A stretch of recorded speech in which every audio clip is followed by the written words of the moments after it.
Il était une fois un petit duché, gouverné d'une main de fer par Ubu, un jeune prince n'ayant pas de descendance. Cette particularité n'avait pas inquiété les loyaux sujets. Les pauvres gens ne pouvaient se douter qu'ainsi, l'homme insulterait l'avenir sans le moindre remords. Il avait privé de son sceptre un certain Flamby, monarque incapable et falot, qui avait été contraint d'abdiquer. En comparaison, le sémillant Ubu hérita du surnom de Freluquet. La vie dans le duché n'était pas désagréable, chacun vaquant à ses activités, à la condition qu'elle ne fisse aucun bruit ni aucune nuisance. C'est ainsi que, de gouverneur en gouverneur, toutes les corporations industrieuses avaient été priées d'aller voir ailleurs si la main-d'œuvre était plus corvéable. Une volonté des puissants d'éradiquer toutes ces fortes têtres, se montant le bourrichon les uns et les autres dans la promiscuité de leurs ateliers. Le duché se voulait être un territoire en dentelle pour recevoir dignement les visiteurs du monde entier, un bel écrin dans lequel valets et serviteurs se mettaient entièrement au service de ceux qui apportaient des richesses.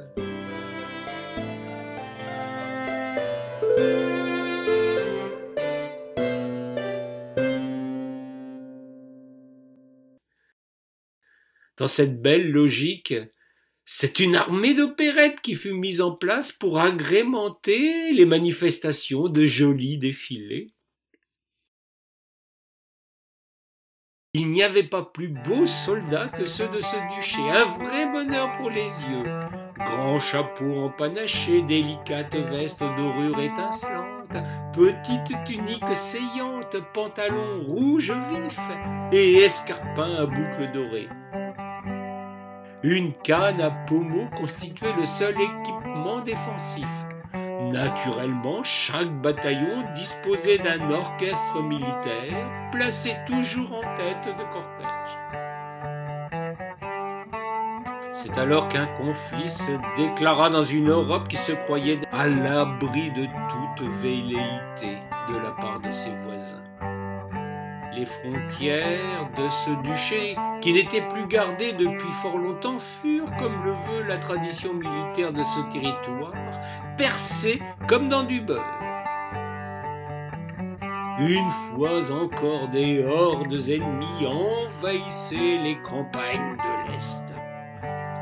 Freluquet, en voyant la troupe s'opposer à la progression du mal, ce fut une hécatombe en Alsace tout comme en Lorraine. Les pauvres soldats, avec leur tenue d'apparat, ne pouvaient entraver la progression d'un ennemi muni de frondes avec lesquelles ils arrosaient les malheureux de cailloux. Il fallait agir au plus vite. Ubu, incapable de comprendre ce qui arrivait, mit en place un comité d'experts. Après de nombreuses controverses pour ces doctes personnes, un consensus s'établit pour équiper nos soldats de casques en fer. Seule la chargée de mission à la propagande émit des réserves. Elle ne savait pas comment porter un casque et ne se voyait pas l'expliquer à nos guerriers. La décision prise, il se trouva dans l'assemblée quelqu'un pour faire remarquer que le duché avait expulsé tous ses forgerons, maréchaux et autres artisans du fer. Il fallait se fournir à l'étranger pour effectuer des commandes à n'importe quel prix. Malheureusement, les principaux fournisseurs avaient monté leurs ateliers dans des comtés ennemis. Que faire ? La monarque et sa chargée de propagande affirmèrent que nos soldats avaient la tête dure, tandis que ce magnifique plumeau qui ornait leur chapeau était de nature à éviter les pierres. Personne ne prit au sérieux cette affirmation. Troupes, exposées à l'ennemi sans la moindre protection, se battirent avec un courage remarquable. Dans le camp adverse, constatant l'impréparation des troupes du duché, le commandement suprême décida de frapper plus fort encore. Les soldats adverses furent munis d'arbalètes qui firent des coups clairs dans les rangs d'en face. Les premiers casques venaient juste d'arriver, équipant les gradés et quelques seigneurs de l'arrière. Il fallait au plus vite trouver une nouvelle parade. Les blessures n'étaient plus portées à la tête, mais au buste. La charmante chargée de propagande suggéra de tourner le dos à l'ennemi afin de protéger les parties vitales. La suggestion d'une sottise rare fut néanmoins prise en compte par le commandement suprême. L'armée adopta alors une stratégie de contournement de l'ennemi en lui opposant une fin de non-recevoir. Dans ce duché, quand un problème survenait, les responsables avaient pris l'habitude de fermer les yeux. Cette fois-ci, ils ne reculaient pas devant leurs obligations, préférant laisser cette démarche à ceux qu'ils envoyaient au feu. Pour encourager les troupes, ils eurent cependant une initiative louable. Chaque jour à midi, les cloches du pays sonnaient à toute volée pour remercier les soldats de leur sacrifice. L'ennemi faisait une percée spectaculaire dans le duché, tandis qu'on ne comptait que les gradés dans le décompte macabre des victimes.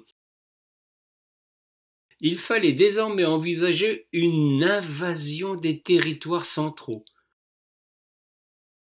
La capitale était même en première ligne.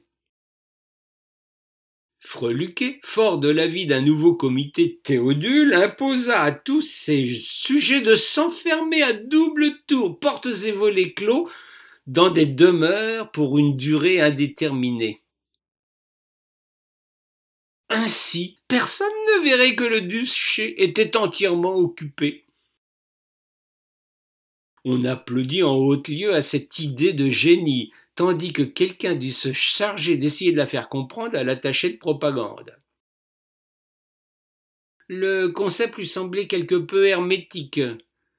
Les troupes, néanmoins, devaient continuer de mener une guérilla intérieure, désormais sans le moindre équipement. Ce fut une véritable boucherie. Ubu, en bon prince, maintenait le lien avec ce sujet par l'intermédiaire de pigeons voyageurs qu'il envoyait dans chaque demeure afin de rassurer les cloîtrés tout en leur donnant de bonnes nouvelles sur ce qui se passait à l'extérieur. On ne sait si les habitants donnaient foi à ces messages. Ils appréciaient seulement l'arrivée du pigeon qui achevait sa mission dans une cocotte. Le temps parut fort long pour les emmurés vivants, d'autant que tous les saltimbanques avaient été embastillés pour laisser place nette au lavage de cerveau des gazettes officielles. Ces dernières, malgré les bruits terrifiants que la population pouvait entendre à l'extérieur, finirent par la convaincre que ce bon prince serait leur sauveur.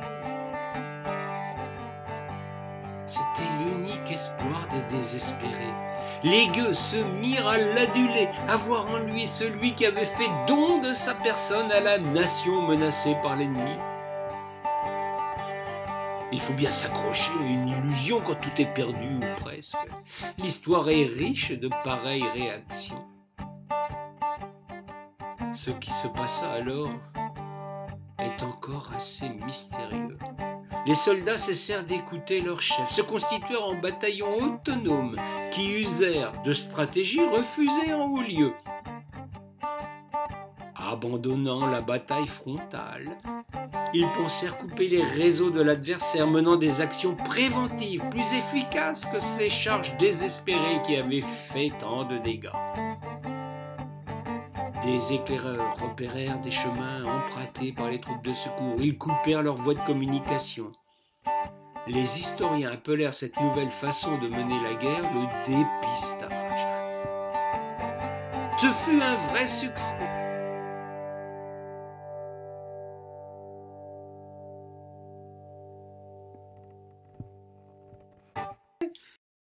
La population de ce côté, décidant enfin de prendre les choses en main, se fabriqua avec les moyens du bord des casques pour repousser les soldats ennemis coupés de leur base.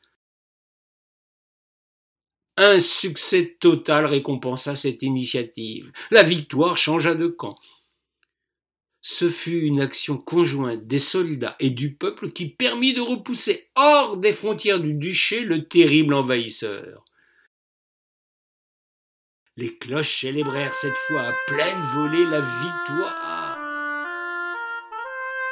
Moment choisi par Freluquet et son inérable chargé de propagande pour s'approprier le succès du combat et récompenser les marchands d'armes, qui, eux, n'avaient pris aucun risque. Beaucoup cessèrent de croire en ce triste pouvoir. Le temps des illusions était passé. Le pays était dans un état lamentable. Chacun savait qu'une fois encore, ce seraient les gueux, les humbles et les manants qui allaient payer les pots cassés. Pourtant, un vent de fronde souffla alors si fort qu'on fit revenir dans le territoire tous les artisans qu'on avait chassés autrefois, qu'on redonna la parole aux troubadours et aux ménestrels. Il fut décrété de ne plus s'occuper du prince, de ses courtisans et de ses chargés de propagande.